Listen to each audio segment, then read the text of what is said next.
hear me okay? I'm impressed. 3 people were waiting for me. That's good. What's going on? I'm here back at the office. It's been a pretty busy day. Had my brother's kid's birthday party. He has got twins, actually he has 4 kids. So the twins, they had their, when did they turn, 12, 13? I don't even know. I think 12.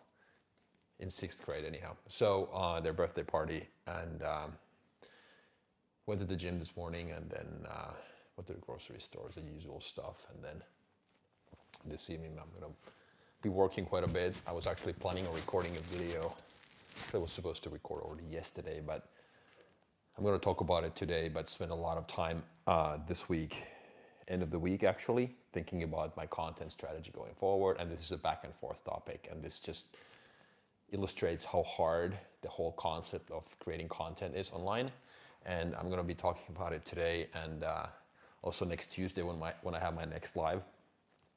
That's my Tuesday afternoon live, where I have back-to-back meetings. First one with my social media guy, my content manager on Tuesday afternoon at 3 my time, and then followed by a client meeting. So I'm going to go deeper into this. So for those of you who are interested in hearing, if you are creating content, if you're curious about that stuff, how I see it nowadays. But just to briefly summarize. So when I started a year and a half ago, I was like, I guess my main principle was just to be authentic and real me and show everything that's going on and state the facts, tell the truth. And I guess my biggest concern, if I put it this way, was that people would think I'm fake, that I talk about stuff that I don't know anything about. And therefore, my mantra or principle was just to document my life, talk about the things that I have done. And then I also at the same time knew that I would need to be doing a lot of volume in order to understand what works, what doesn't work, and also to get better, because that's the only way how you can get better is to put in the reps, do a lot of volume, and understand what works, what doesn't. Because in the beginning, when you're clueless, you are in the mode of acquiring data. Data is basically people's feedback, what kind of content resonates with your audience, and what is your audience to begin with.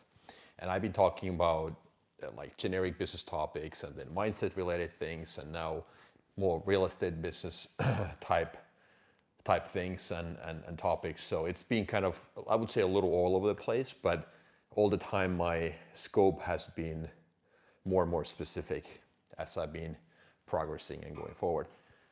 And now the big thing is whether I should do more like 5 to 10 minute, higher level videos, or kind of like go deeper, maybe do a little, I would say less volume, less frequently, maybe instead of twice a week, maybe once a week.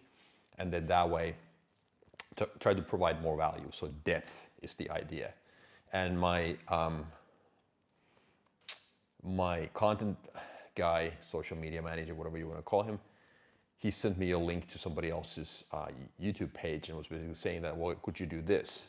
So instead of like covering these topics at a higher level, why don't we just try to go a little deeper? And he's another real estate investor, an immigrant, a Russian guy who moved to the US. Anyhow, it doesn't matter who he is, but the point is that he had a very unique style of presenting his stuff. That style is not for me, definitely. To me, it felt like a corporate Zoom call where he had plenty of PowerPoint slides, and it was like a picture-in-picture type thing.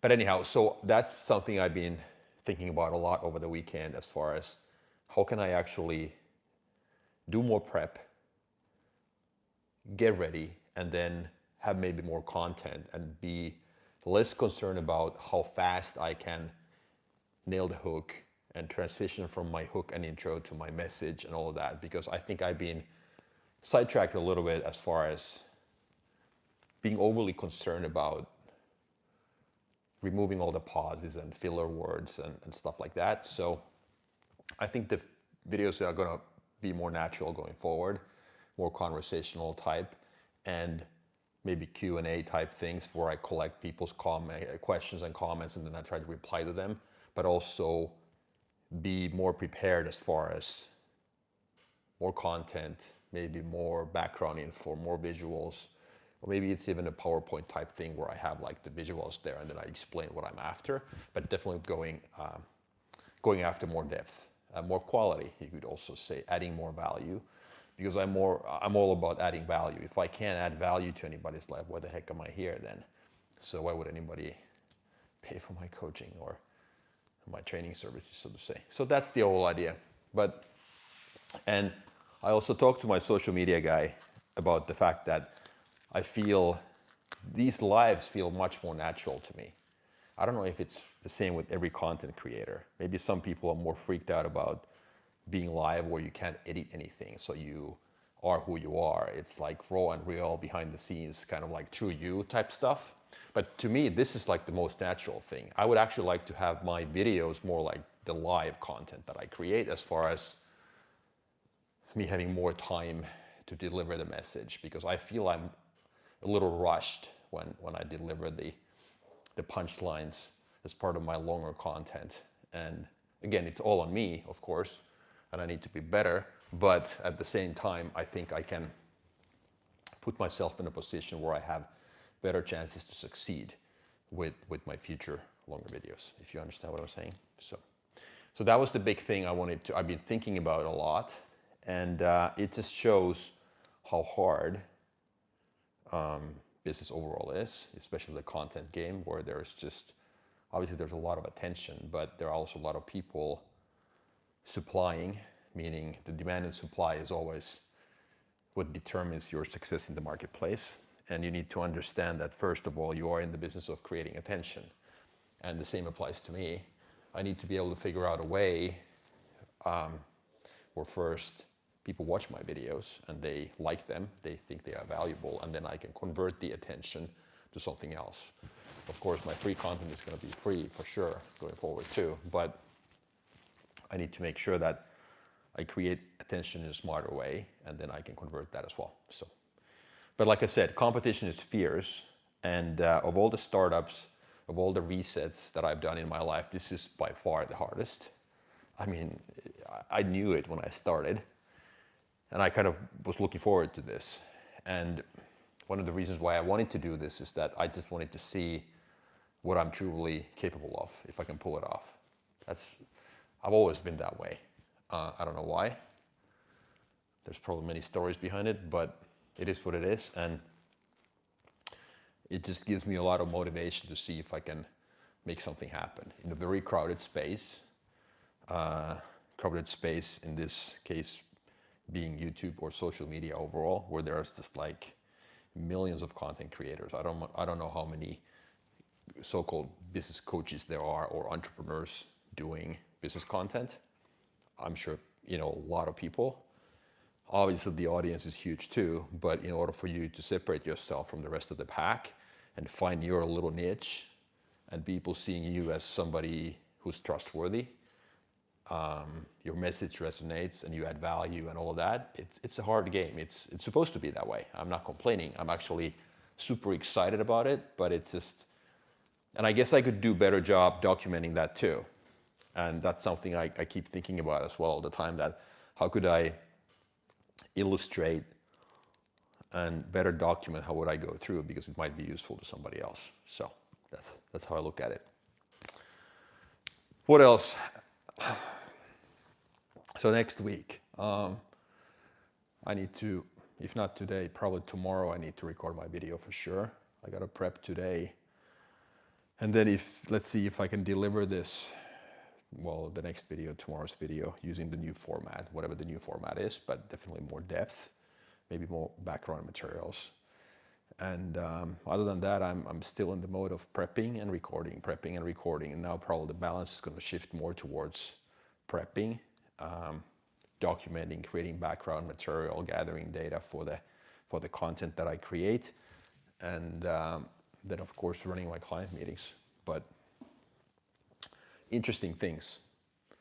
But I think entrepreneurship and every other journey in your life is just full of challenges, full of hardship and twists and turns and unexpected things. And then you can't just ever give up. You just kind of have to look at it from a different angle. And again, something pops up tomorrow, and then feel like you kind of solved something yesterday or today, and then tomorrow it's like, oh my God, this thing is just not working. I got to go back to the drawing table. back to square one, and it's like started all over. So, but that's the beauty of it.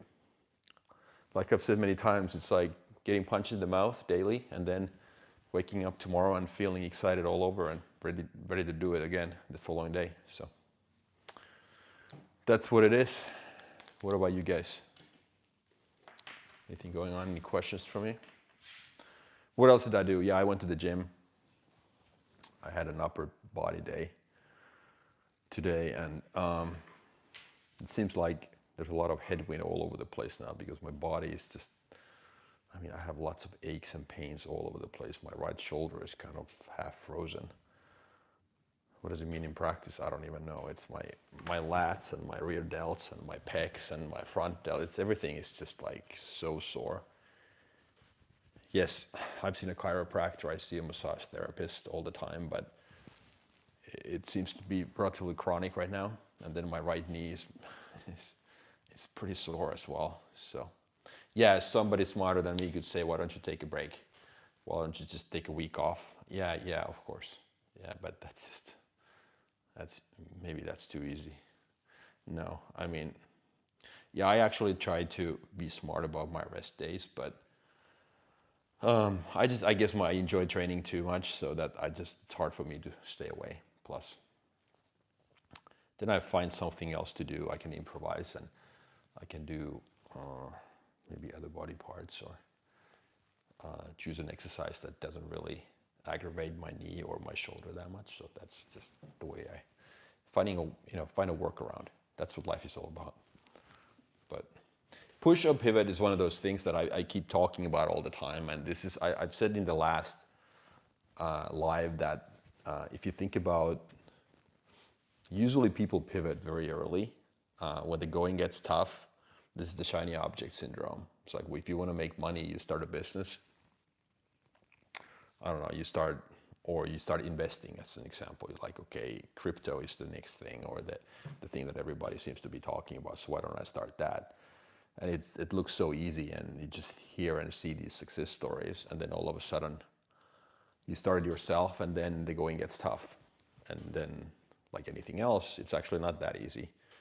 And then the first thing is, okay, do I push or do I pivot? Meaning, oh, this got hard, maybe there's something else that's easier. Or do I keep pushing? Do I figure out a way to make this work? Because then those people who switch from crypto to real estate to gold to stocks and whatever, it's going to be the same thing.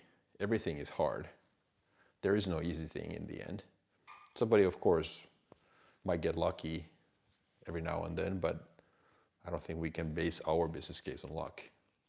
We have to assume that we are like 99.99%, which is the majority of the people, meaning that it's all about the grind, Anyhow, you guys know that, and we all know that, but still, why is it then so hard to do that in real life? Because, I don't know,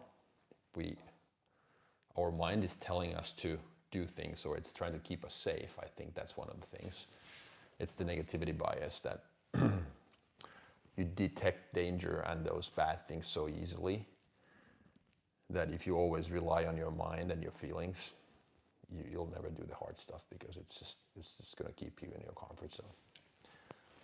Anyhow, why do I keep moving this? I have no idea. I guess I don't like the lighting that much, but I guess I don't like the lighting that much. I'm going to pull up my notes again here, my journal. Maybe this is useful to somebody. At least it's useful to me to, like I've said many times, I reread my own notes to myself. And these lives are a good opportunity for me to always reflect and look back and see where my mind was in the past when I was journaling. Well, I still do that, but I don't actually do it daily anymore. I do it now only when I have something really to say. In the past, I did it intentionally, daily. And it's the gratitude journal, the gratefulness thing that I talk about all the time. People who listen to me know that I'm the biggest fan of writing down those things that you're grateful for, because that keeps you in the present moment, so that you don't have to ever wonder what happens in the future or dwell on the past, because those are the very toxic places where your mind can travel to if you don't manage it properly. Where was I last time? I was in August. That was actually a year ago. By the way, it's the last day of August now. It's September tomorrow. It's crazy. It's crazy. Yeah, I mentioned this last time, but I just saw it here again. Top 100 podcasts in the world account for 80% of all the plays. Think about it. 100 shows out of 4 million. If there are 4 million podcasts, 100 of them get 80% of all the traffic. Isn't that crazy? I have a podcast, by the way, as well. It's in Finnish with a friend of mine. We started that a little over a year ago as a hobby. And it's been super fun. We plan on doing that in the future as well, but it's something completely different. It's more about life. And now we actually repositioned that channel to a little bit more towards athletes and ex-athletes and talking about their lives. And we just had an MMA fighter in our podcast a week ago. It just came out this Friday. Before that, we had an ex-hockey player, a hockey coach nowadays, a local guy here, pretty well known. So we're trying to kind of reposition that as well, and kind of, again, the same thing, like be a little more narrow as far as the scope and focus goes. So believing that that's going to be better for the channel recognition, and maybe not looking at it from the brand building perspective in any way.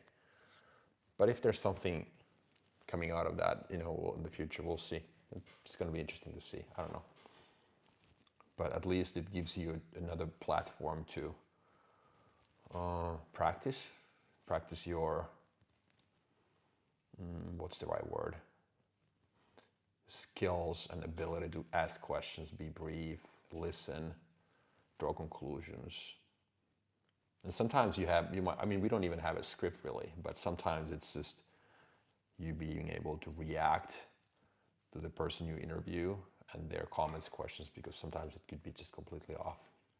Maxler, how to deal with people that you work with that do not work well as you do and do some stupid mistakes you end up paying for, even if you're not the one who did that mistake, stay motivated as you. Okay, so you are in a corporate, I assume this is a corporate type environment, right?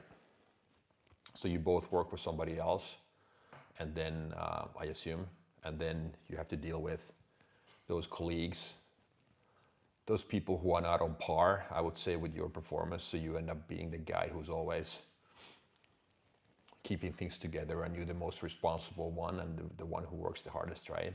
So how do you deal with that stuff? Just that clarifying question first before I answer. Thanks for your question, by the way, Maxler.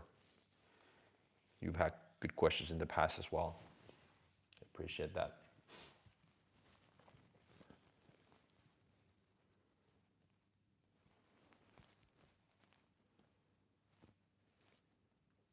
I'm just waiting for you to clarify. It's okay if you missed that, but what I was saying is I just want to clarify, it's a corporate type environment, right? So you both work for somebody else, I assume, and then you are the one. Yes, okay, got it. Yeah, okay. That's tough. It, by the way, happens everywhere. I don't know if you remember, you were probably the responsible guy already at school, right? So if you had project work in college or in high school, wherever you went, I'm sure this is nothing new in your case. I was also, by the way, always the guy who was the mini leader of the group, so to say, if we had group work. Also the most responsible guy in corporate. My piece of advice, my 2 cents, is that I would just try to, if they are not your people, okay, so that's the first thing. So if they don't work for you, that's a completely different ballgame. I assume they are like colleagues, okay? So you have a group of 4 or 5 experts, and then they don't, you're not their boss, right? That's what I assume. So in that case, I would just try to, because you can't control them. So number one, you can't change anybody else's behavior. Don't even try to go there. So just like, I would turn it into a positive. This is hard, but look at it this way. So if you are in a corporate environment, I guarantee you, Maxler, 100% that those people who gave you the task, the supervisors, the bosses, the directors, the VPs, whatever they are, they notice. They're not dumb. They notice that you are the biggest contributor. You are the most responsible. You were the one who did all the work. So look at it as an opportunity for you to grow and shine. Keep these people involved. Of course, if they don't do it, you get to do more. Yeah, you are frustrated, but look at the big picture. If you have your long-term horizon in your mind, meaning that you always get what you deserve. I understand there's plenty of politics in corporate. There's all of that, backstabbing and, what happens behind the scenes and, who kisses anybody's butt type of stuff. I get that. I've been there. But I am a believer in everybody getting what they deserve in the long term. You might not get what you deserve in a year, not necessarily in 2 or 3, but I guarantee you in a matter of 5 years or 10 years, if you're good enough, you're gonna get what you deserve if you work hard enough. So if you have people who are supposed to contribute, but they can't, or they won't, or they're not willing, or they don't have the motivation, it's better for you. You get to shine. You get to learn more. You get to take somebody else's responsibility. You know what I mean? So there's no other way. Because there's nothing you can do about these people. You can't tell on them, right? You know that. I mean, it's just that it doesn't work that way. You don't go to their boss saying that these guys are useless, because then you put yourself in a weak position and then you become a complainer, okay? You don't want to get that reputation in the corporate world. So the only option in my mind is that you just suck it up and you turn it into a positive, into an opportunity, which it truly is. Because if your goal is to get better, right? If your goal in life is to maximize your potential, to be the best version of you, think about it. So if let's say you enjoy what you do and you are a whatever guy, a manager level or senior manager, I don't know, a specialist in the corporate world, and your goal is to whatever, you like your job, you like the technology or the industry or whatever, and you see yourself, turning this into a long-term career, maybe at this company or maybe at another company, I don't know. But then what truly matters in the end, if you believe in what I just said, that we all get what we deserve in the long term, then this is the biggest opportunity maybe you get. You get to do somebody else's job too. Honestly, what else can you do? And then you know that, okay, I get to do their job. I get to be the person who learns the most.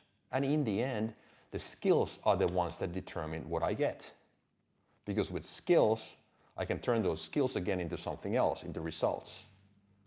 Maybe my mind is stronger. Maybe my hard skills, my soft skills and hard skills are stronger as a result of this. I can build resilience. I can tolerate different people. I can just suck it up when I have to. Maybe I didn't have that skill set in the past. Now I do, after I went through this experience. So that's how I look at it.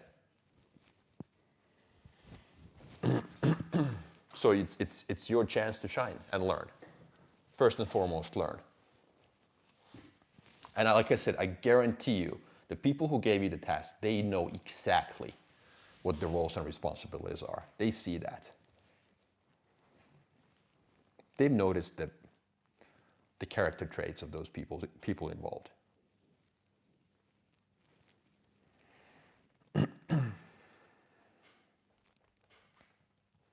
And of course, if somebody asks you, of the people giving you the task, okay, what did you think about your colleagues? I would just even then I wouldn't just say anything negative. It's like, okay, well, I'm not probably in a position to comment on anybody else's capability. All I do know is that I work really hard, and I hope that shows, that you guys were able to see that, I contributed a lot, and that's it.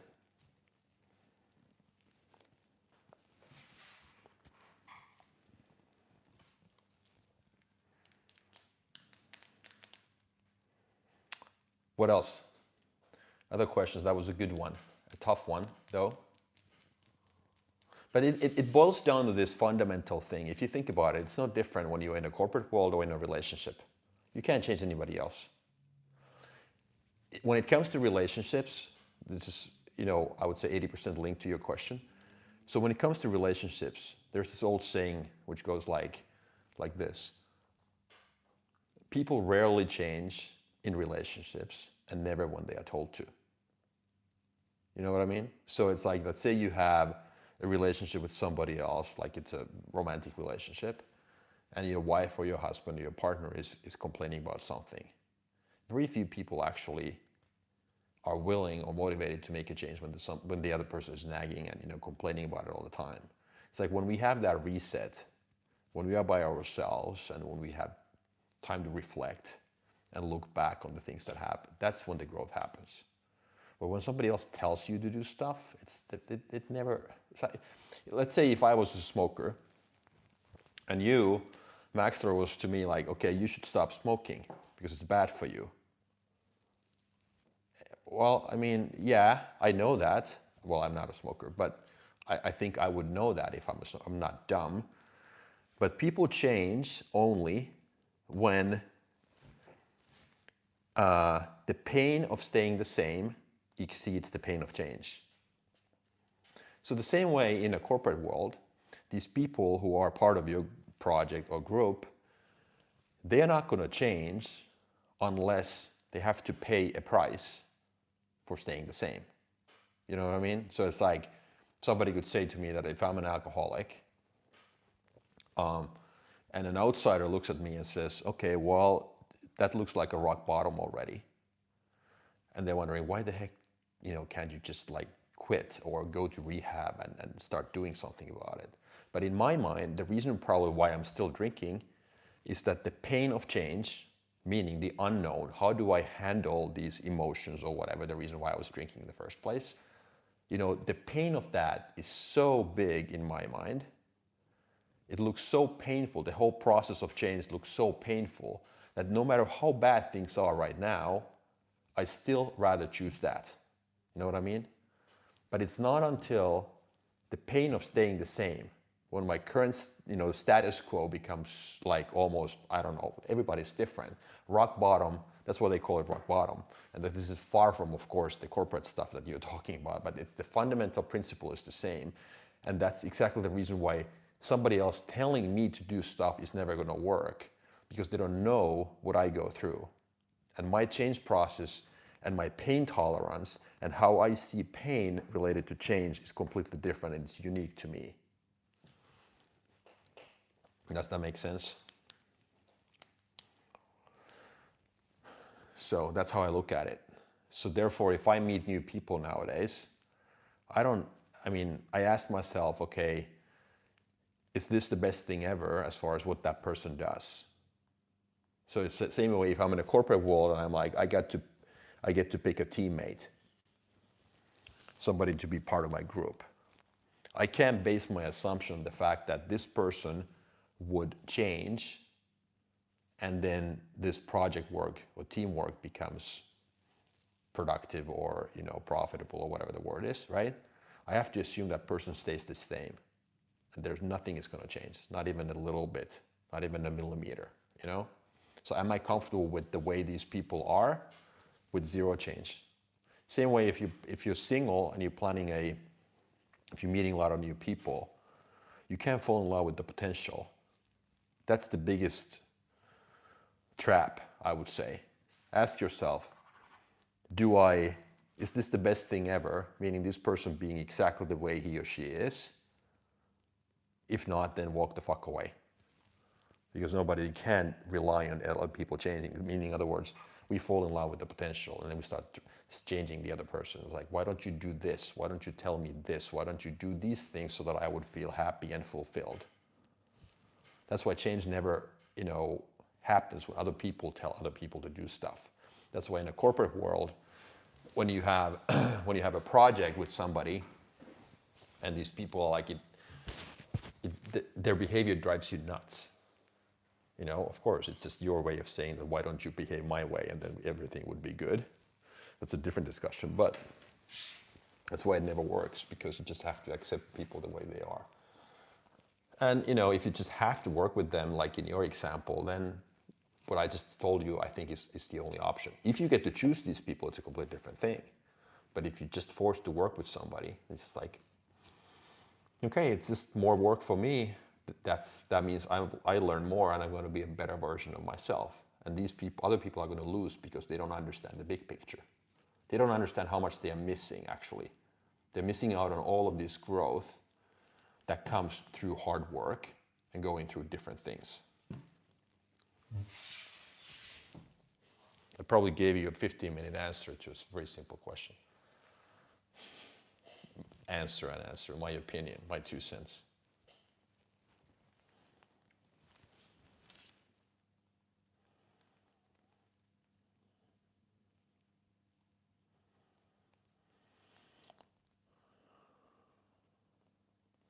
What else? Any other good questions? That was a good one. 5 people online. Hey, thank you for the hearts. I don't know if that was regarding the answer or what, but about doubters. The business never works until it's the one that does. The episode doesn't take off until the one that does. Doubters are 100% right until they are not, and that's the one time that matters the most.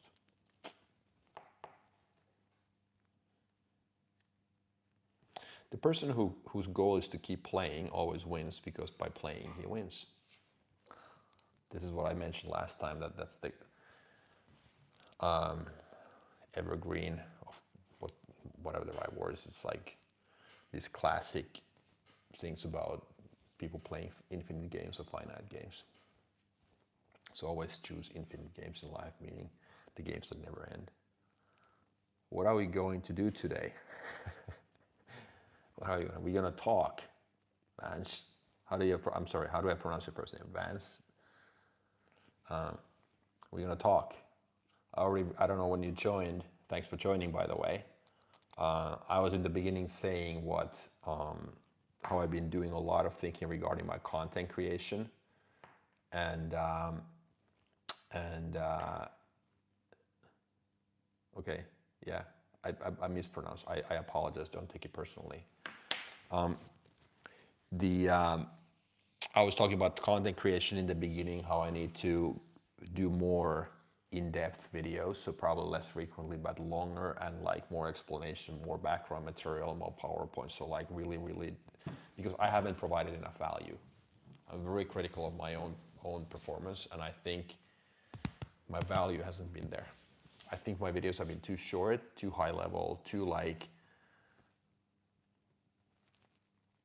promotional like. I gotta be better. Don't worry, thank you. I gotta be better. I gotta be better pronouncing people's names. I gotta be better at delivering content and so many things, but that's the way it works. It's supposed to. I'm not beating myself up, by the way. I'm not a pessimistic guy. I'm a very realistic guy, but that's the beauty of it. I look forward to those opportunities for growth.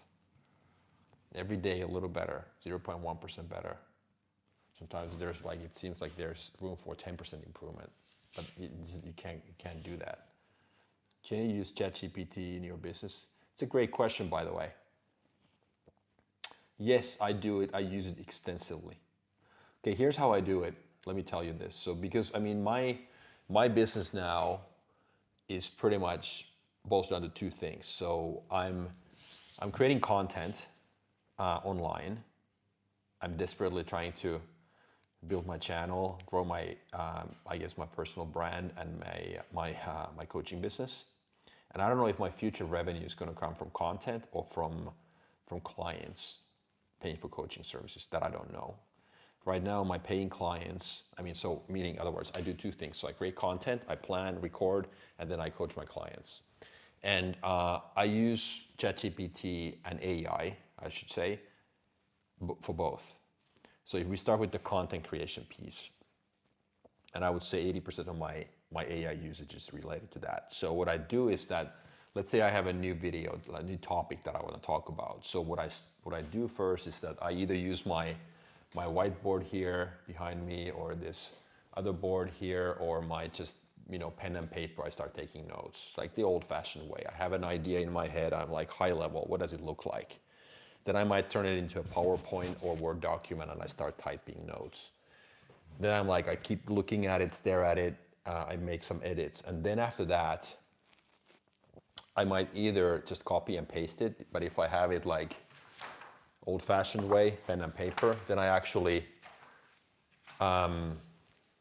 talk about it. I talk to ChatGPT. So I activate the microphone. I'm like recording kind of like a voice memo. So I read through the notes, literally. It usually takes me like, I don't know, 5 minutes, 6 minutes. And then I just like first transcribe, and then I hit enter, and then I get some feedback back. So the idea at that point is that, does this make sense? What do you think about this? Like kind of having like a partner for, bouncing ideas back and forth is the idea at that point. And I have created SIP. I can actually show you if you're interested in seeing. Let's see. Can I zoom here, by the way? Probably. Okay, this is my laptop here. Oh yeah. Okay, so maybe you can't see it, but I have different folders here, projects. So one is called YouTube, real estate, YouTube growth and whatnot. And then I have different chats, like conversations inside that folder. And one of them is probably for the lives. So if I have like a topic, or after the fact, I put the transcript here. I'm like asking ChatGPT to turn it into kind of like a title and description. But anyhow, I was talking about the new videos. So then I go back and forth. What do you think about this? And then it's like ChatGPT is asking me, would you like to turn this into a script? Depending on how mature my notes are, I'm like, okay, yes or no. Let's say I'm asking it to turn it into a script, then I might put it back into a Word document and then print it out, and then tape them here on the wall, and then keep staring at it, the notes, and then make changes, and then go back and forth again. So I do it a lot. So it's like a thinking partner for me. And then some of my edits, descriptions and whatnot come from AI. Not 100% ever, but I always kind of get the framework, and then I make some changes. There's still a lot of changes needed, in my opinion. I think it's nowhere near close to where it has to be, but it helps. It helps a lot. So that's what I do.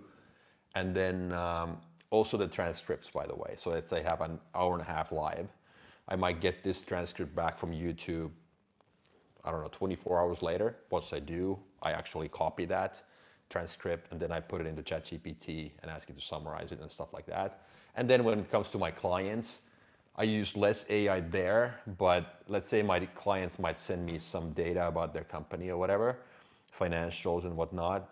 Some of that it might be very lengthy, so I'm actually sending those files over to ChatGPT, asking it to summarize it for me, and looking for patterns and whatnot, and then I look at it myself after that. So I use it a lot, but mostly as a thinking partner. So, and I think it's very helpful, because there's just so many different nuances as far as target audience, how to address that, what about the hook? Do I start with the pain or feelings, or a solution, or do I have a lead magnet in the beginning, and do I need help putting the lead magnet together? And there's just so many different things as far as the videos go, and it's been very, very helpful. Ever regretted anything you did in business? No, I don't have any regrets in life. This is one of the things, I've made plenty of mistakes. Let me just give you some background info. One of my biggest achievements in life and in business, and it could be a mindset approach type thing as well, but I don't regret anything. I'm 48 now, almost 49, and I can say that maybe one of the biggest achievements in life and in business is that I don't regret a single thing. Meaning my intuition, I have always been brave enough to follow my intuition, whether it's leaving a bad relationship, moving to a different country, starting from scratch several times as an entrepreneur, no matter how scary that has been, because I've been able to talk to myself. This is crucial. I've been able to talk to myself, my gut, my intuition, and ask, okay, is this something I'm going to regret down the road when I'm out of time if I don't do it now? And if the answer is yes, then I had enough courage to do that. And that's probably one of the, I have two goals, really two big high-level objectives for myself for the rest of the time that I have. I don't know how many years or decades I have, but the first one is exactly that I don't regret anything when I'm out of time. When I'm in my deathbed moment, I don't have any regrets. that requires me to do a lot of brave shit, a lot of scary stuff for me. But that's just, I would say, my number one objective. My number two objective is to, which goes back to some of my comments today, earlier, about just seeing how good I truly can be. Just kind of like maximize my own potential. So I started this new business a year and a half ago, because I'd never been online anywhere, social media, brand building, show my face, show my name. I'm like, okay, that looks really hard. It looks really interesting. So I wonder if I can do that, if I can pull that off. And I was like, okay, same question. Am I going to regret that thing if I don't do it now? And the answer was yes. And it felt scary. And then I'm like, okay, fuck, I got to just start. So no, I don't regret anything. But that has required a lot of things for me to swim upstream, be brave, deal with my fears and whatnot.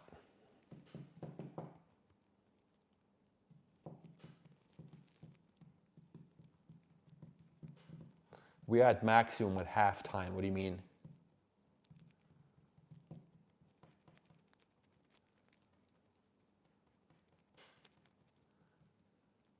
What do you mean by that? Time-wise? This live, no. Or like age-wise, as far as how old we are. Quotation. I still don't follow you. But, you know, I think about it a lot as far as how much time I have left. I don't know, with modern medicine, my common sense is telling me that I might have another 50 years. So I might be at the half point, or have, you know, a billionaire quote. Yeah, okay. Well, you gotta explain that to me then better. I'm not a billionaire, I'm sorry. But yeah, I mean, time is really, I just had a conversation with somebody over the weekend, actually Friday night, about this. And it's really, time is one of those things that I'm underlining the word painfully aware of the fact that I have very limited time, okay? And when people are asking me, like, why are you kind of in a hurry all the time? Or why do you have to push so hard? Or why are you relentless? Why are you obsessed? Why are you passionate about the things that you enjoy and like and do? I'm like, my biggest fear is that I run out of time and I don't get to do everything that I want to do. I mean, I get super frustrated and upset when people disrespect my time. Because time is our most valuable resource. So if you ever want to sell somebody to people wealthier than you, make sure that you understand that wealthy people understand the concept of time extremely well. They're always willing to pay for time and convenience, okay? So, and if you don't have any money, but if you want to have some money in the future, or free time, or whatever your goal is, you got to first understand how valuable time is. So don't spend your own time on stuff that doesn't make sense or doesn't make you better. Learn how to say no. That was, by the way, really hard for me, because time is all you have. If you try to focus on everything, you're not going to focus on anything at the end of the day. Because every no means that you can say yes to something that matters more. Whether it's your family, your kids, and there's nothing wrong with that, by the way. It's perfectly fine. I'm not saying telling people to start a business or try to make money or buy new cars. Quite the opposite, actually. I'm actually telling people to understand what is it that applies to them, and then do that. Maybe you want to be a stay-at-home mom or dad and maximize your time with your kids. I actually admire that more than you probably know. But that also requires you to learn how to say no. When did you start your business? I became a full-time entrepreneur 16 years ago.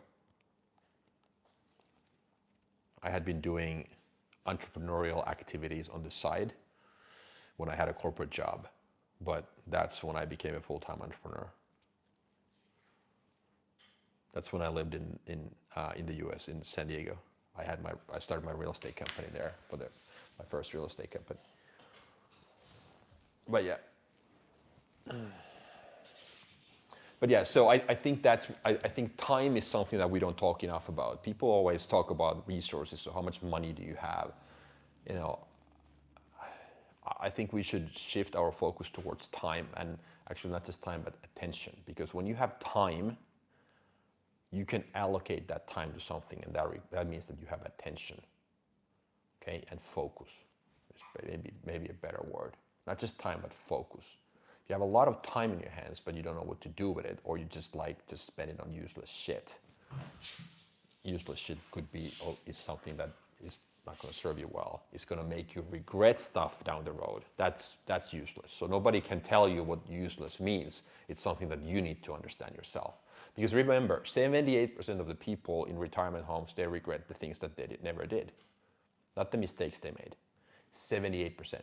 So even though you or your next door neighbor or whoever is not thinking about future right now or how valuable time is, I guarantee you 80% of you will regret the things that you didn't do or didn't have courage to do when you had time.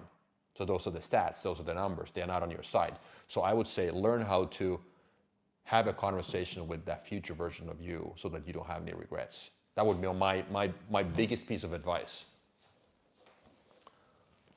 Hi.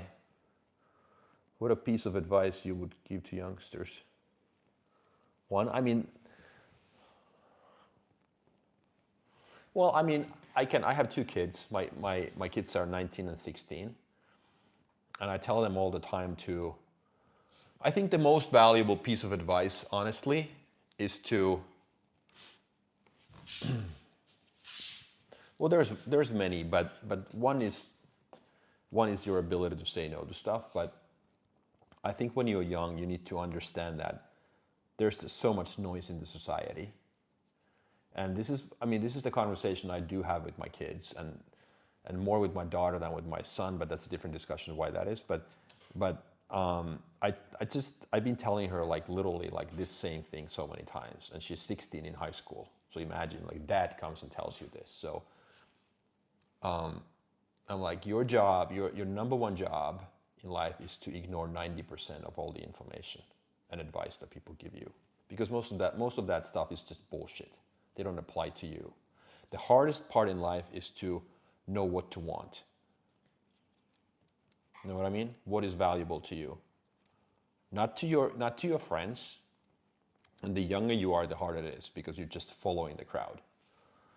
Naturally, most of the people are naturally not leaders. They are followers, which is fine. And then when you are a follower by default, by your DNA, and then you're young, you just basically going wherever everybody tells you.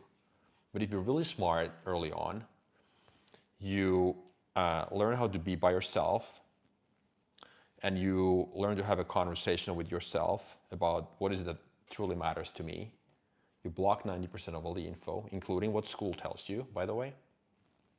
And then you filter and apply that 10% or 5%, whatever the number is. And then that becomes your compass. And then once you're clear on that stuff, then getting that stuff is easier, a lot easier. And it might take you 10 years, from 20 to 30 or whatever. Some people never get it, but I think that's number one. And it's for adults, by the way, not just youngsters. People in their 40s or 50s suffer from the same thing. They're so influenced by everybody else and politics and the news and all that bullshit. It's not going to make you any happier if that's what you want. So you got to first figure out what to want. I don't want a Lamborghini and a beach house and a helicopter and this and that, because it's not my thing necessarily. But it's so easy to try to get everything, then you end up getting nothing.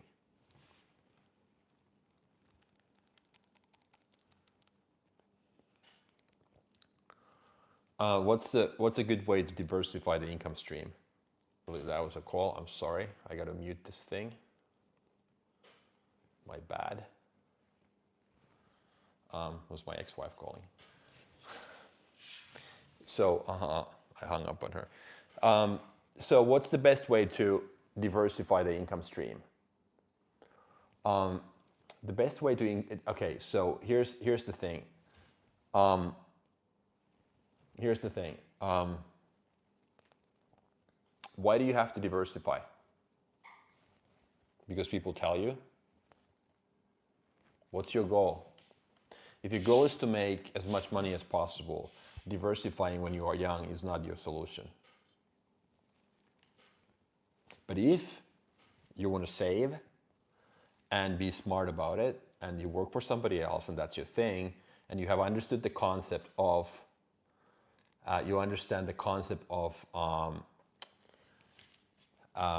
passive income, and you are smart enough to understand that you should be saving 10 to 20% of your salary every month, and if that's the starting point where you're coming from, then kudos to you. You are on the right path.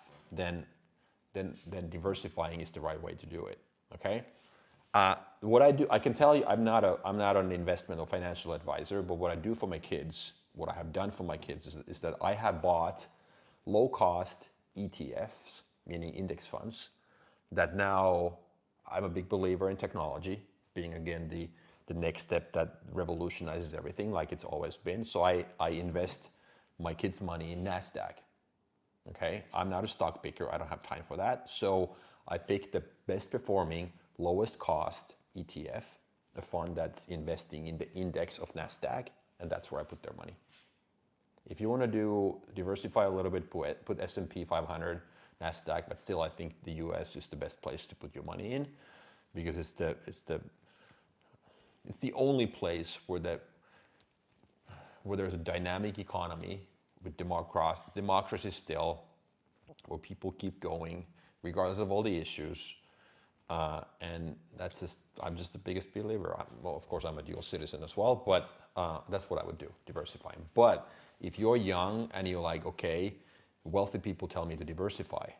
Okay, so what you need to understand is that wealthy people didn't make their money by diversifying. They bet on one horse. They put all their eggs in one basket.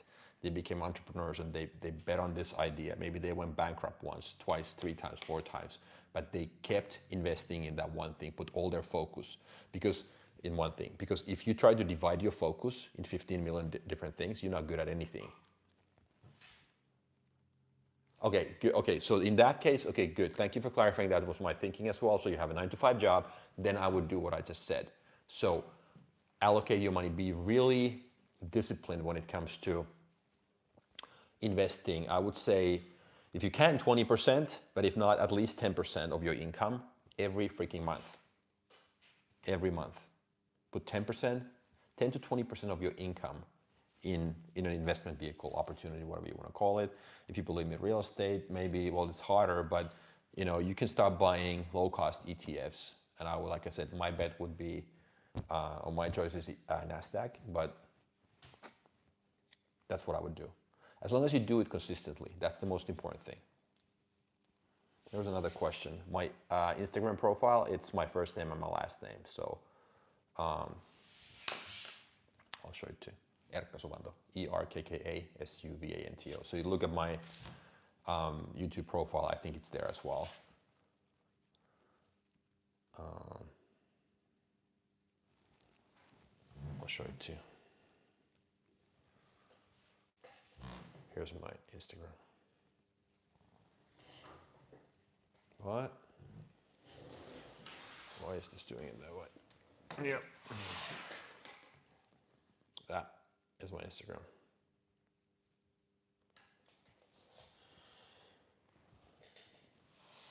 Yes, I'm doing it. Okay, perfect. Okay, you're on the right track. Just make sure that the cost structure is reasonable with the mutual funds, because that could be the downside of some of them. So I would just make sure that you don't get robbed by high costs or high fees. So that's the only thing. Just bear with me. I gotta text my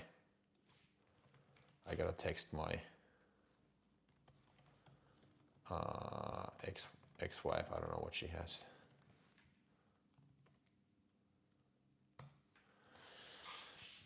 It's important to have a good relationship with your exes too. Yes, it is. And we have a great relationship, by the way. She's not here listening to me, that I know for a fact. My son actually has a hockey game right now. We're starting soon, so I'm here in the office. Good questions today, by the way. Thank you for those. Did I miss any? Advice to youngsters. What was the maximum I made in 1 year? Okay, there's money question there too. Let's put it this way. All my companies, I've grown them by myself to millions a year in revenue. I want to put it this way.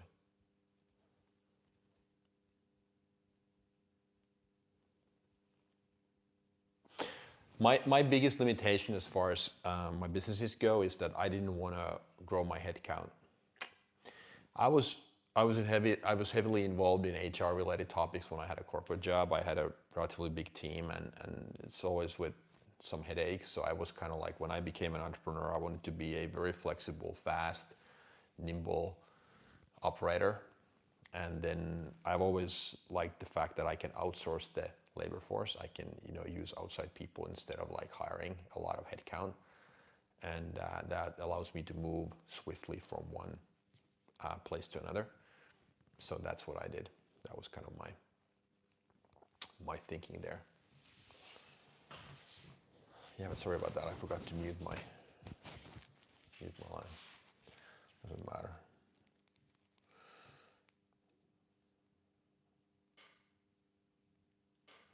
What else is going on? Any other questions? Hopefully somebody gets something out of this today.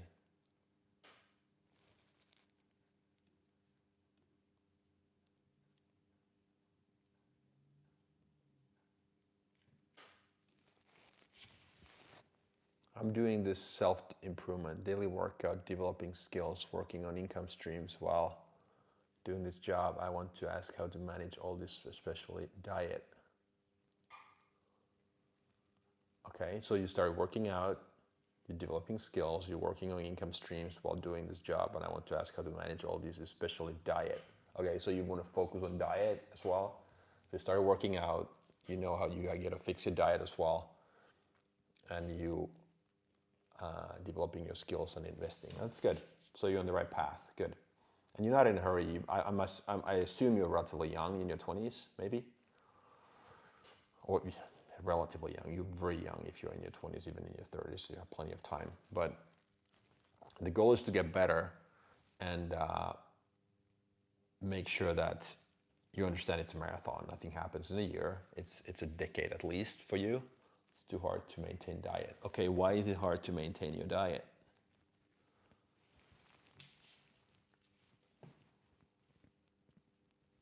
Busy, lack of food prep, you don't like the taste, you're addicted to sweets. What's the thing?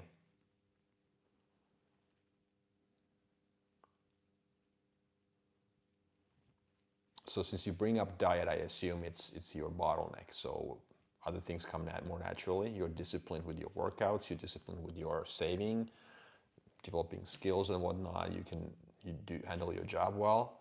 But for some reason, diet is the thing that's a bottleneck. 20, okay, yeah, we have plenty of time, man. 24, okay, good. So why is diet hard? Or to maintain diet, as you say?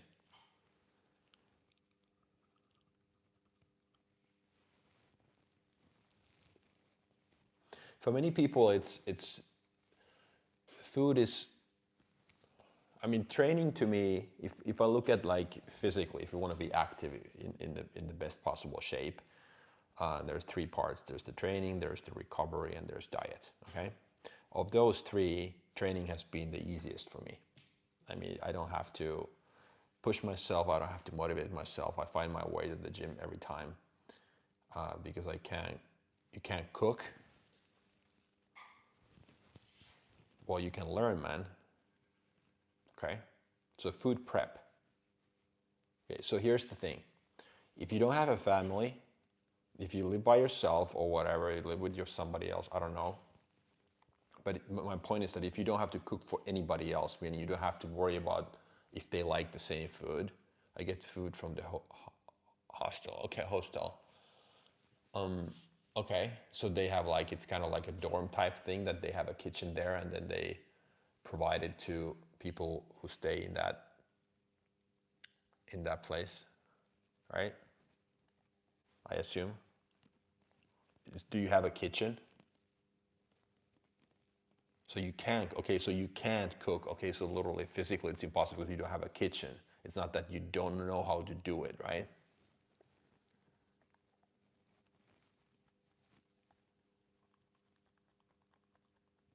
And what kind of food did they have? Complete junk?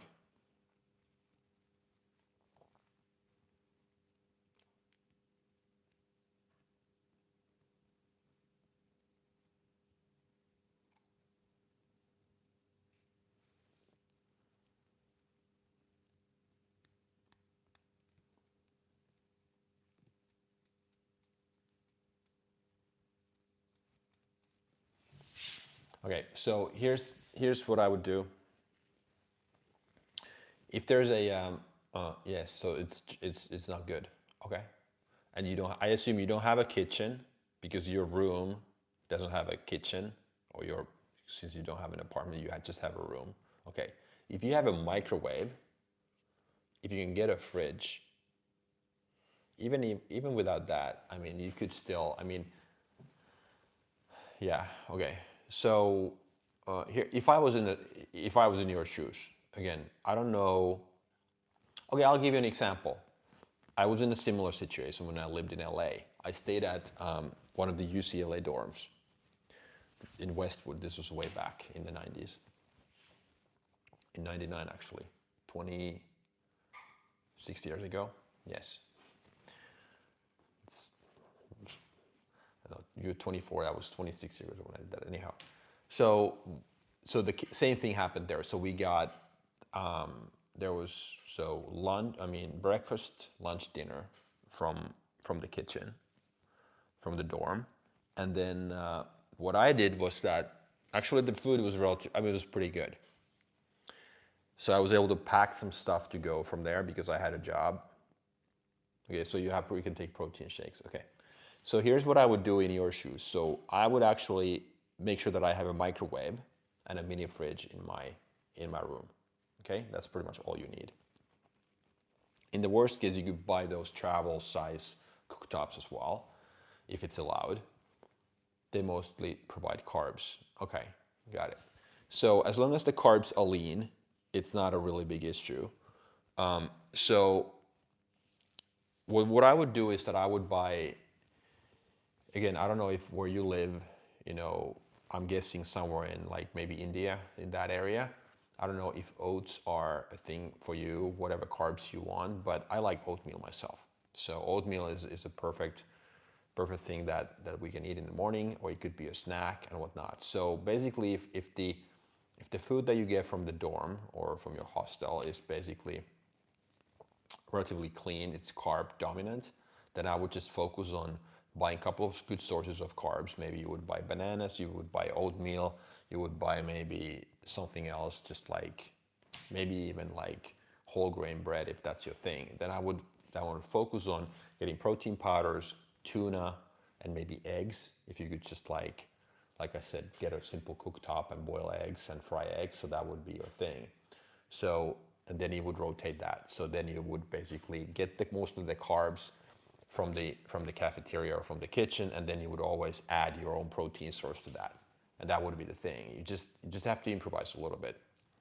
Like I said, you need a microwave if you want to cook something simple. Maybe even the oatmeal, if you like that. Oats have a decent amount of protein in them, but then I would stick with tuna, canned tuna. I would do eggs. I would do protein powder, and all of that. And you will get, and I'm sure there is some protein in the food that your dorm provides as well. So that would be my thing. And then I would just like buy these glass jars or plastic jars or containers where I would pack my food while you're on the go. And you want to make sure that then you eat, I would say every 4 hours is fine.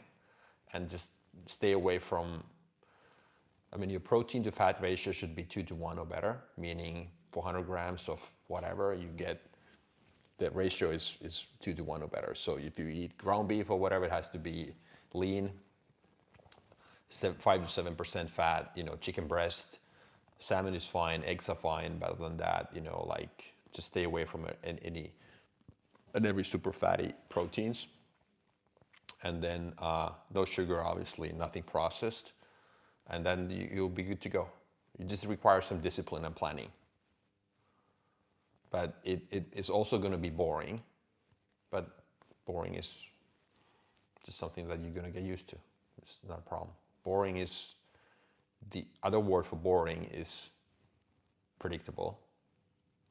And predictable is the same as something you can measure. And then measurable, predictable is also usually successful. So, because you can stick with that. Okay. Yeah, well, that's perfect. You're already there. Yeah, you take oats with milk. I would skip the milk, but whatever. If you like that, go ahead.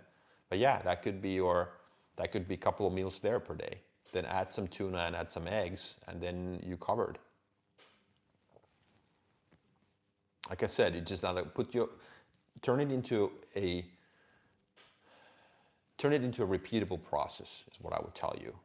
People who don't like processes, they are like, well, I'm creative and I don't like this. But you can't, if you want results in life, you have to be able to measure it, you have to be able to operationalize it, and you have to be able to put a checklist behind it.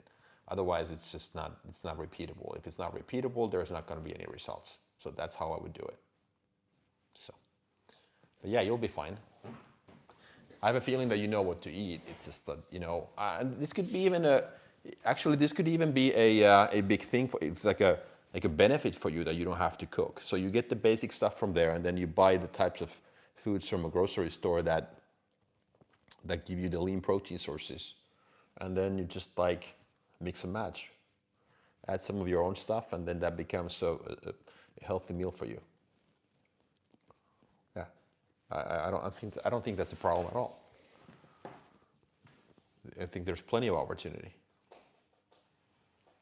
And like I said, repeatable and boring doesn't mean it's bad. Quite the opposite. It's usually a faster path to success, if you think about it. So, anything else? Any other questions?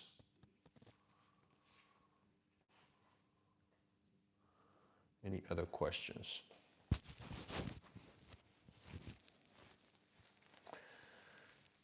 For people online, so go ahead.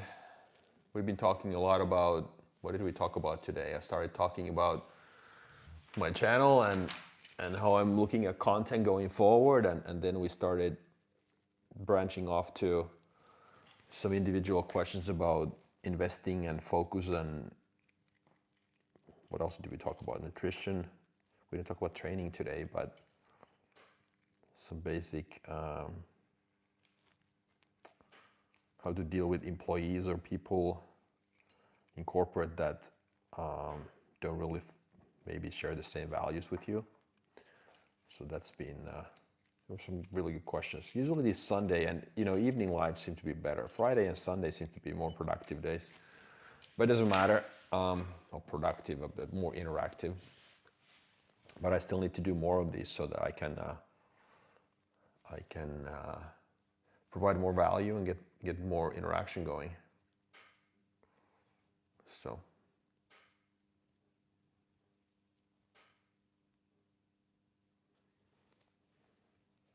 I'm just reading an email from, I don't know if you guys have ever watched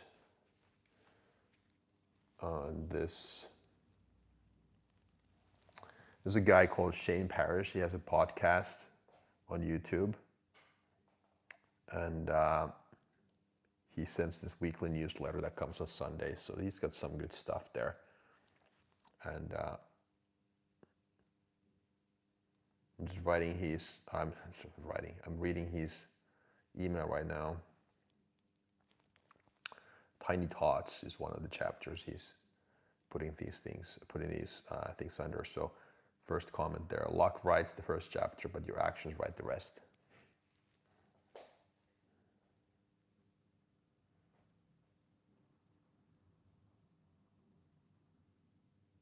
Something I try to teach the kids is the concept of one more rep, one more step, one more minute, one more revision, one more practice test. It's so easy to stop, but most of the value comes from one more.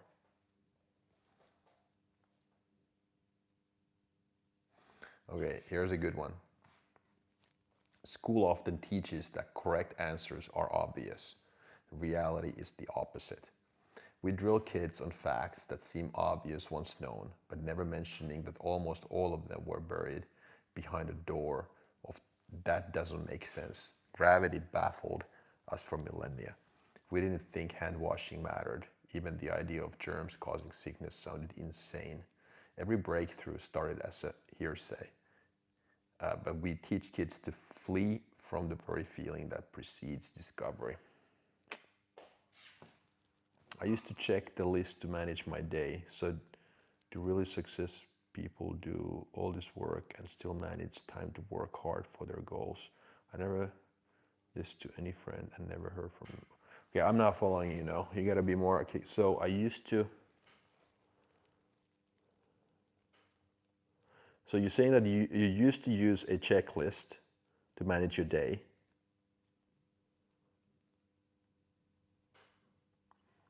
So do really successful people, do they do all these workouts or do all this work and still manage time to work hard for their goals?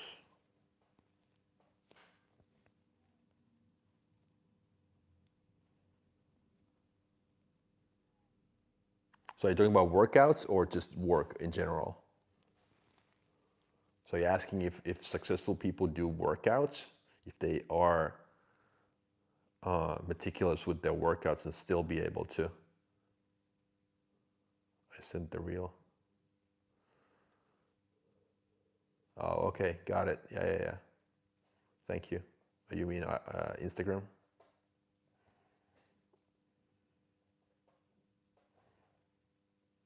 Got it.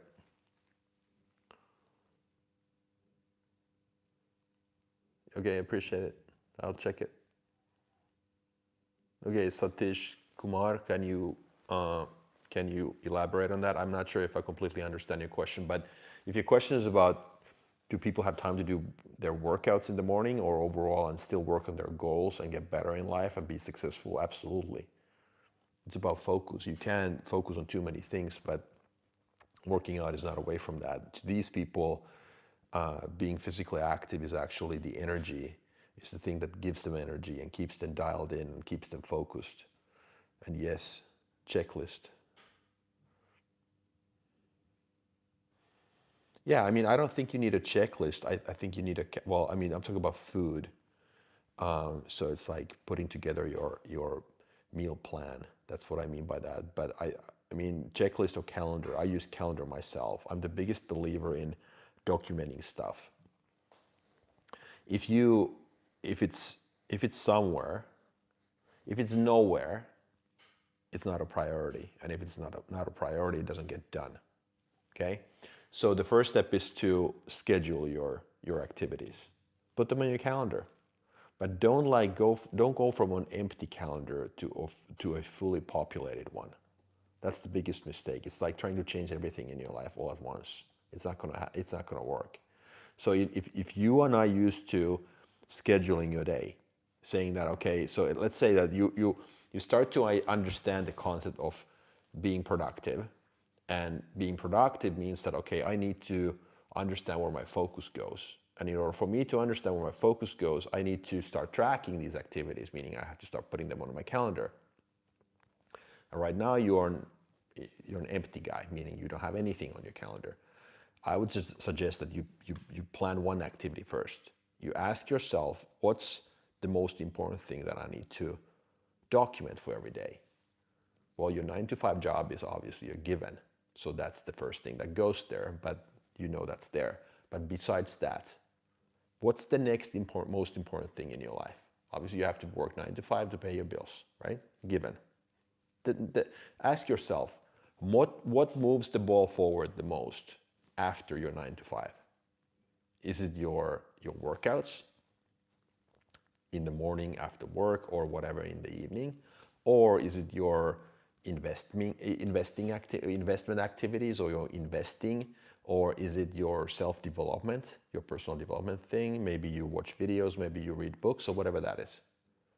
That's the second priority. Okay, ask yourself, what is the thing that moves the ball forward the most outside my 9 to 5? And then you put that on your calendar. And then you ask yourself, what's the second most productive time of the day after that 9 to 5? That's when you put it there. If the most productive, if your second most important goal is to improve your, I don't know, your physique, get in better shape. Okay? So then I would ask you, okay, fine. So then tell me, when do you have the most energy? Obviously 9 to 5 is blocked. That's taken. Is it before work or is it after work? Then you put it there. You start doing it. Then I would suggest that you do that for 3 to 4 weeks. You stick with that no matter what. And then you add another one. Right? See, that's how it works. One at a time. And then you complete that, you follow that schedule, so to say, until it becomes a routine. When you can follow that, maybe it takes longer than 3 to 4 weeks, that's fine too. But then after that, you add another activity on your calendar or task. And then you make that, turn that into something that can be repeated. That's your thing.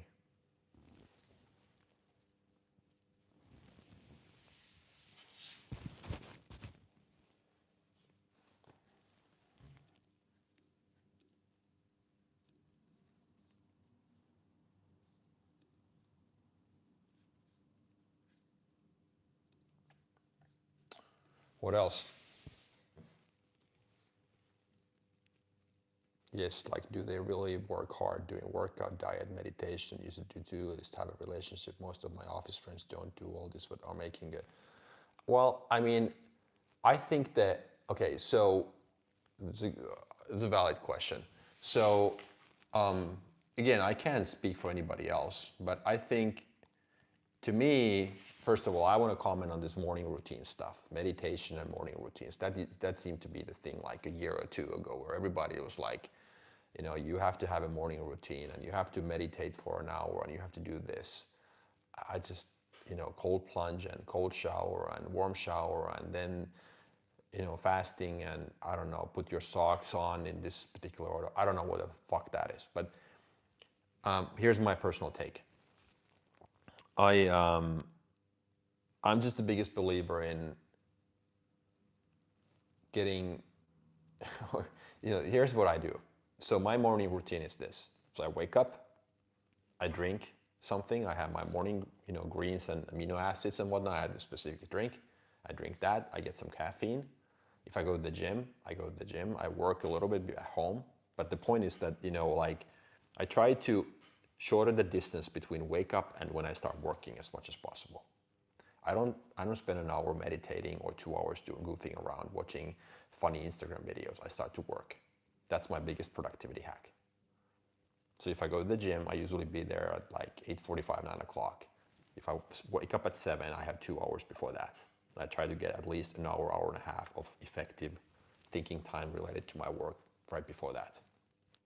My workout is not away from that. But you're basically onto something when you're questioning all of these activities. Many people could tell you that, yeah, they do this and they have a loving relationship and they spend a lot of time with their kids and they are growing their business and they are working out and they follow the strict diet. That's bullshit. No, they have to say no to a lot of things. You can probably have 2 things, max 3 on your plate at any given time. But if you're growing a business, that alone is a 24/7 job. So I guarantee you that those people, those entrepreneurs, they neglect their relationships, they neglect their family, they probably neglect, some of them, their health as well, because they work so much. You can probably add another thing on top of that, but that's about it, because it requires so much focus. Many successful entrepreneurs, many, most of them I would say, if you look at Bill Gates, he doesn't look like an athlete, right? I guarantee you he hasn't been doing a lot of push-ups or squats in his garage. You know, he coded.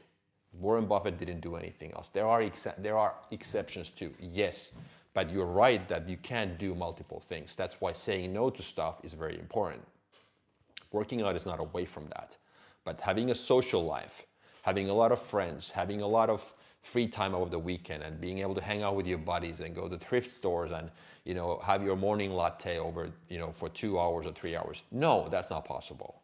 They don't do that. If they do, they just, you know, they're bullshitting you. But many people in corporate life, you can do well. You know, you can have weekends off. You know, you can work 10 to 12 hours a day and still have some time in the evening and then over the weekends, and you can have a nice 6-figure job, for sure. But if you want to be an entrepreneur, that's not possible. This is a brutal game. It depends what you want. If you work for somebody else, you can just drop your pen, close your laptop. I can't close my laptop. I go on a vacation, I don't get paid. I mean, my business doesn't move forward. There is no such thing. So it depends what you want. Corporate life, yes, there's more flexibility. When I had a corporate life, I worked a lot, but nothing compared to what I work as an entrepreneur. I was still able to, I would say, see my kids quite a bit, even though I traveled a lot, and be a pretty good dad, I would say, as far as how much time I spent with them. Yes. That puts you in self-doubt. What do you mean by that?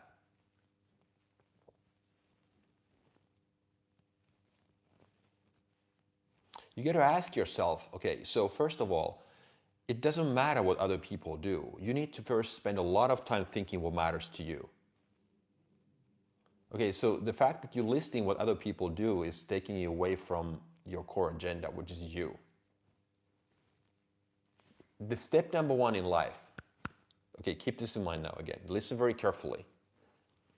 The step number one, in my opinion, this is my 2 cents again, this is just my opinion. But the step number one you need to spend the most time on is to know what to want. Do you understand?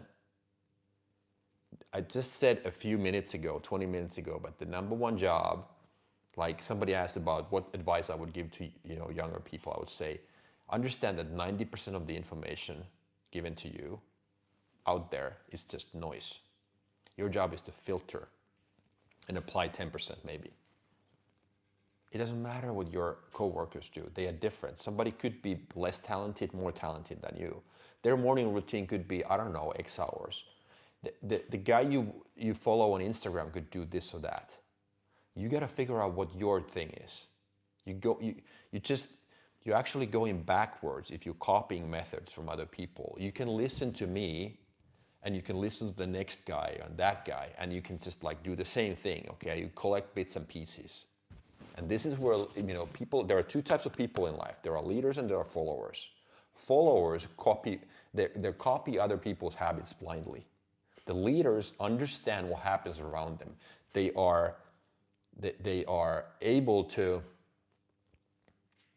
critically look at the information given to them, and then they always form their own opinion because they understand what applies to them. If they don't, they at least understand that I don't know what I don't know. I have a long way to go. But copying others is never the strategy. Most people don't do what? Most people are just like fucking clueless. I'm sorry. Most people are fucking clueless. The reason why they are clueless, why they follow everybody else, is because of fear. They are afraid. Because going solo is the scariest thing ever. Swimming upstream. When everybody sells, the leaders buy. Do you know what I'm saying? When the taxi driver starts to give you real estate tips, that means that your neighbor is also investing in real estate. That means that you get the fuck out. Most people don't do that. Why? Because they are afraid. Because they are followers. I just explained to you. Followers always copy other people's behaviors. Because they are afraid. Because they don't know what applies to them. They don't know what to want. Because other people influence them. There's so much information in this society. I don't think our brain is designed to be able to handle that, you know?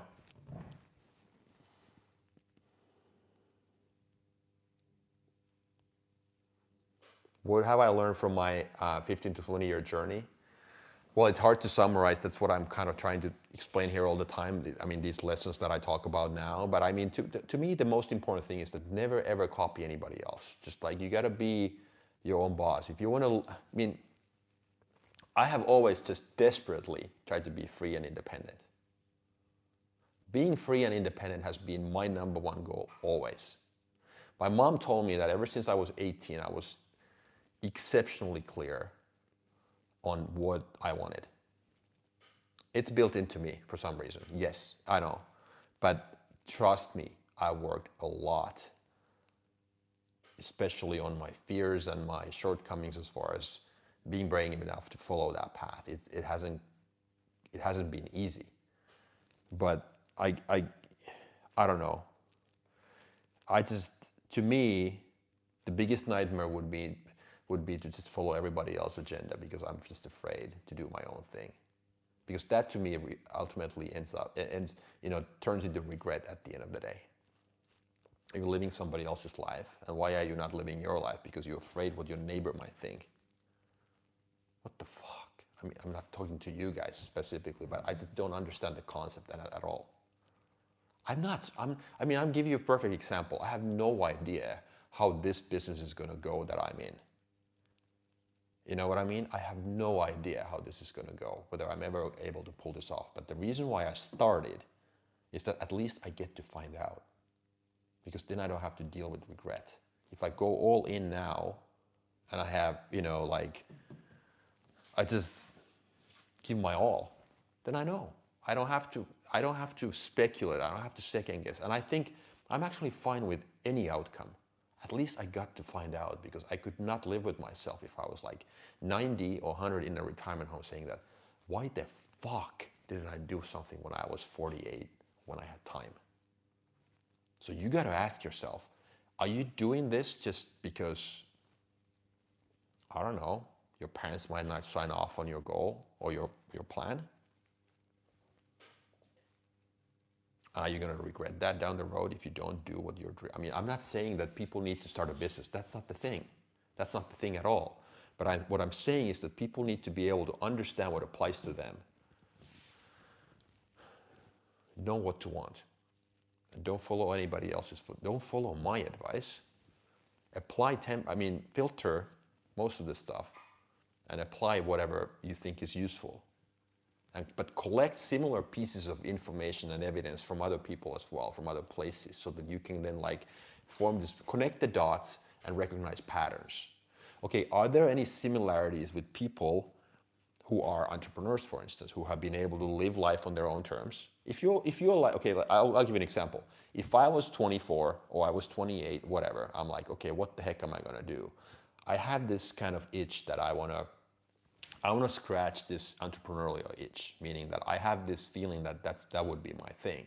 Okay, so then I would go and study. I would watch a lot of videos. I would talk to a lot of people. I would interview them, ask questions, say, okay, what's common between these people who are entrepreneurs and who live life on their own terms? Okay, and then I would not just trust one guy. I would just maybe listen to 50 or 100 of them. And then I would start taking notes and connect the dots, recognize patterns. What is it that these people have done? What's common across the board? Okay, this guy here, EJ might say that, okay, do this and this and that. But is there something that was similar to his values, principles to the next guy, and actually every single one of them? Because I would argue, and I'm telling you for a fact, that every single person who's an entrepreneur, who's able to live life on their own terms,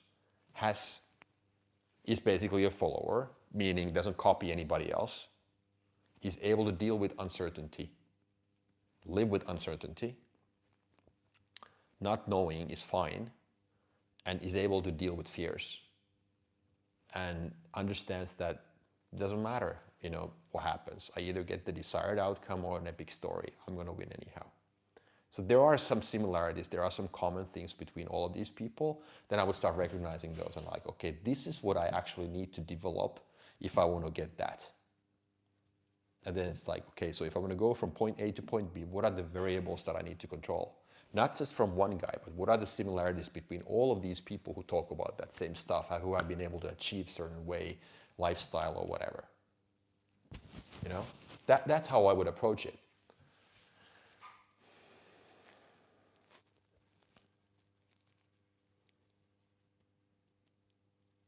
I wouldn't take a loan.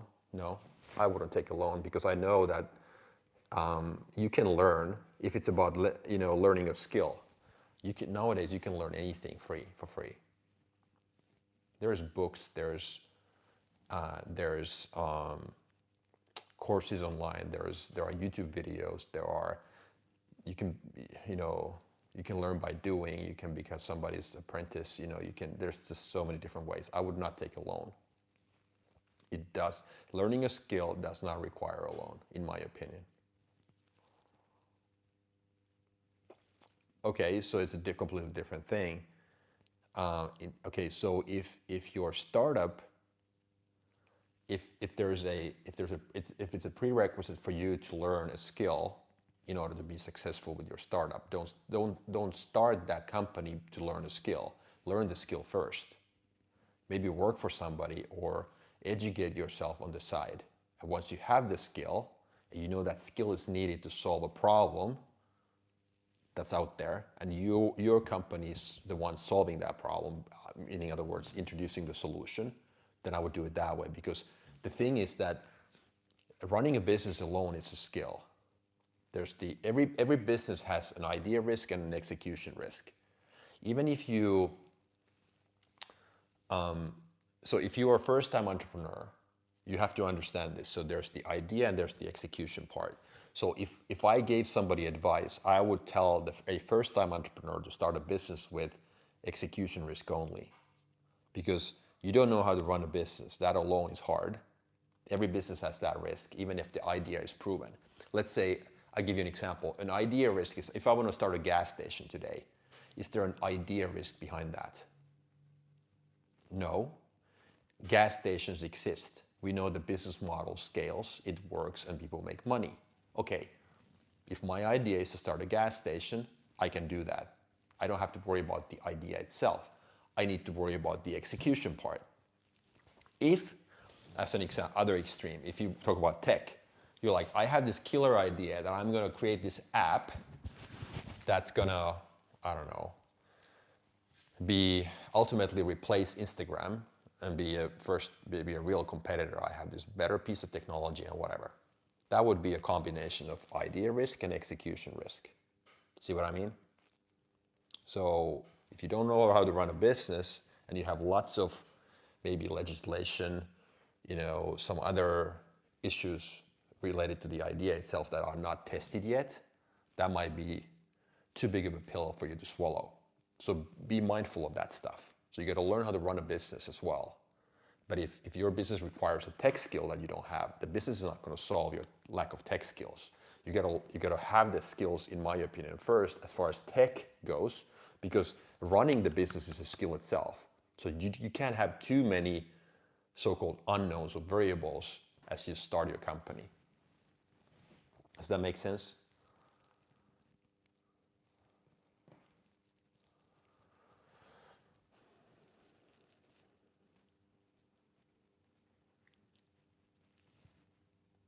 Because starting a business is not a way, it's not a, or a startup is not the best place for you to learn new skills other than running the startup. Of course, you're going to learn lots of things as you go, you know what I mean? But if that tech skill is a requirement for your startup to succeed, then it becomes really hard. Again, just my 2 cents.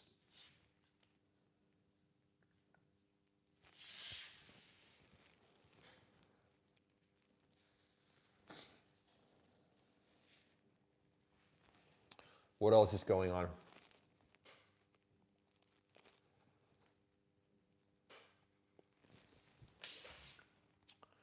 It's been a good live. Thanks a lot for your questions. Thanks a lot for your questions. It's been 94 minutes now. I think I'm going to start wrapping it up here pretty soon. I'm going to have another one again on Tuesday. I think I'm in this every other day schedule right now with these lives. So the next one is going to be Tuesday at 3 p.m. my time here in Helsinki, or if it's Finland time. Then the one after that, probably Thursday, Friday, and then it was Sunday. I think 3 to 4 times a week is what I do these now, or when I do these. How to find traffic of people to find their problems and solve their problems.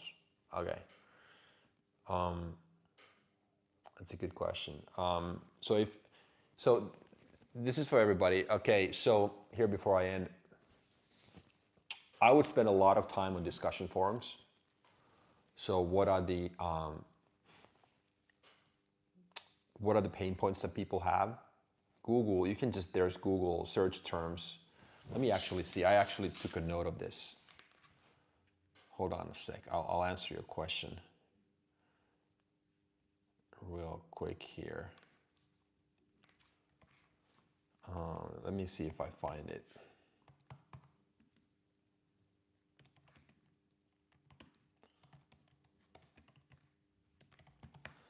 People deal with. I put it somewhere.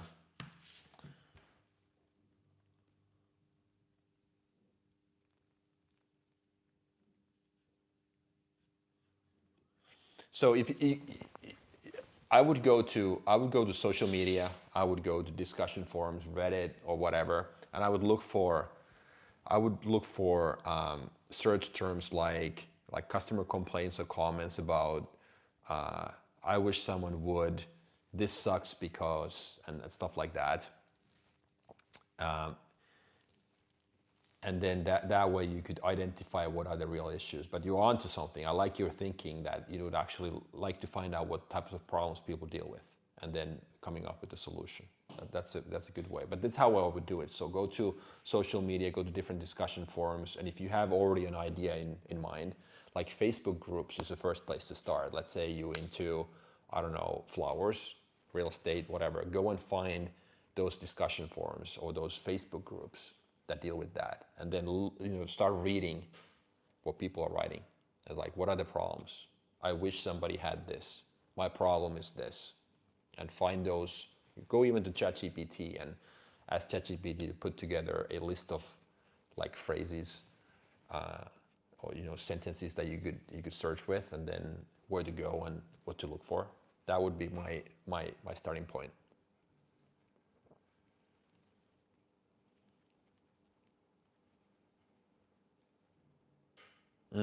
Validation, exactly. You're not alone with this. This is a very, very, don't beat yourself up, is my first comment to you. We all seek validation. I mean, honestly, it's one of the hardest things in life, just to keep going, regardless of people giving you that instant feedback. Validate, you're nailing it. If you think about it, so if you think about the society overall, so feedback is all over the place. It's built into everything. It's like you were raised. Your parents were telling you constantly what to do. It's called the instant feedback loop. Don't do this, do that. You go to school, there's always one right answer. The teacher's scoring every answer. And other than math, life doesn't work that way. Life fucking doesn't work that way. There's multiple right answers. Okay? So from the get-go, we were given the wrong tools to survive in life. You drive in traffic, what do you have? Instant feedback all the time around you. Traffic lights, street signs, how many kilometers or miles this way? You know what I mean? Don't park here, park here. Instant feedback is everywhere, all the time, okay? And when you start doing something new, which is out of the norm, okay, your family is full of lawyers, and you're like, okay, Dad, Mom, I don't know, I'm not really a lawyer type. Everybody's like, what? Oh, we only have lawyers in the family. Again, what do? So all of a sudden you're away from that instant feedback circle and loop, and you want to become a gardener, something completely different than what your family has done. All of a sudden nobody's really giving you that feedback and validation and, giving you the approval, patting you on the back, saying that, hey, what a good job you're doing. Everybody's doubting you. Guess how fucking hard that is? Welcome to the world. That's called life. That's when the real going gets started, so to say. Know that it's hard, but just okay. So then the next question is that, okay, how do you survive that? It's just knowing that you will eventually get there, and you distance yourself from the outcome, because what you're really after is the outcome. So it's like somebody telling me what a good job I'm doing, giving me the validation. Learn how to deal with that yourself. Be the one giving you the validation, and ultimately understanding that no matter what happens, I'm going to be finding a way. The best solution that I have found that works for me is that I'm fine with either outcome. There are no bad or good outcomes, there are only outcomes, and I'm going to win no matter what, because I get the epic story or the win. That's how you distance yourself from the outcome and from the need of validation.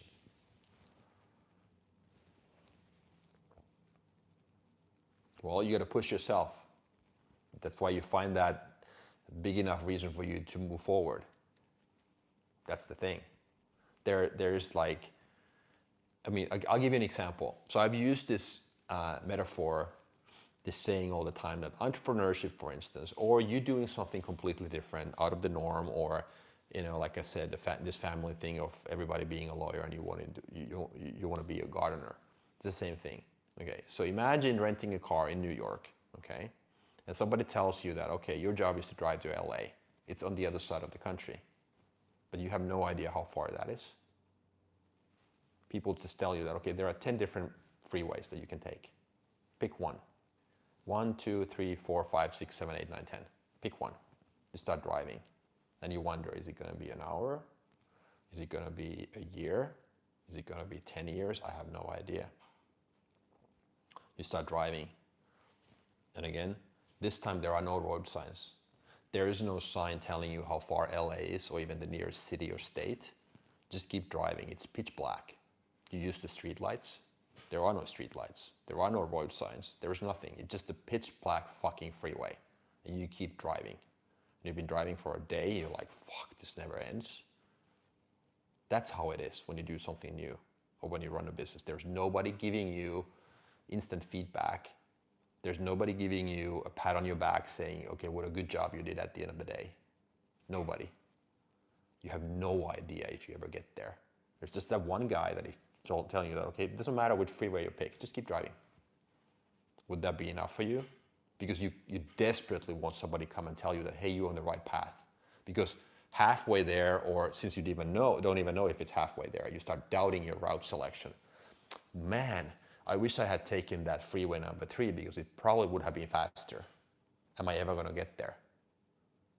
And then not just that, but then all of a sudden, every 5 or 10 miles or so, there's that, you know, casino on the right, or, you know, a little sign saying that, hey, here's a shortcut. Then you're like, man, that's the, you know, shiny object syndrome. This looks easier. Should I take that, or should I just stick to that thing that the guy told me in the beginning? So imagine this next time when you go through that. It's supposed to be that way. Because if you did what everybody else does, it would be in your comfort zone. There would be plenty of traffic lights, street lights, instant feedback, and that verification, validation for you every day. Your job is to distance yourself from the need of validation. And the way you do that is that you distance yourself from the need, from that outcome, so that you're less end result oriented. Does that make sense?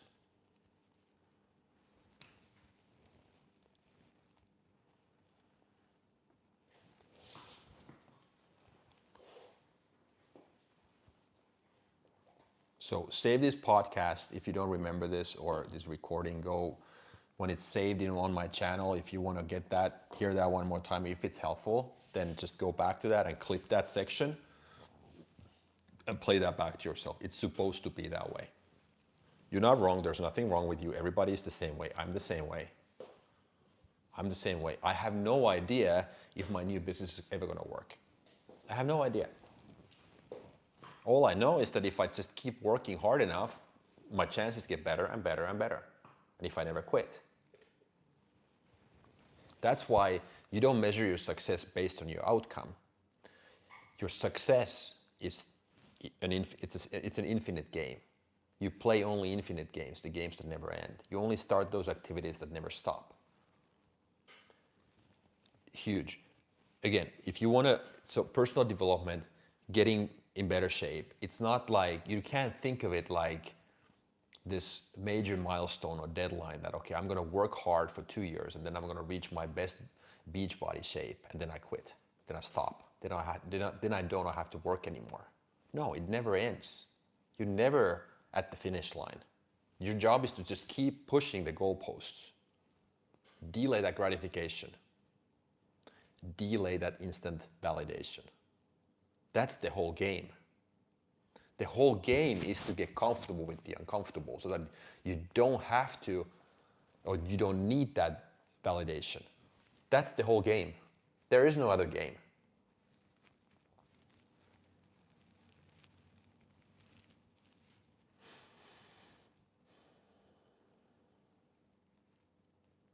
And if that feels like a disappointment, it's not. Or it might feel like a disappointment, but then you have to get comfortable with the uncomfortable. That's the solution there.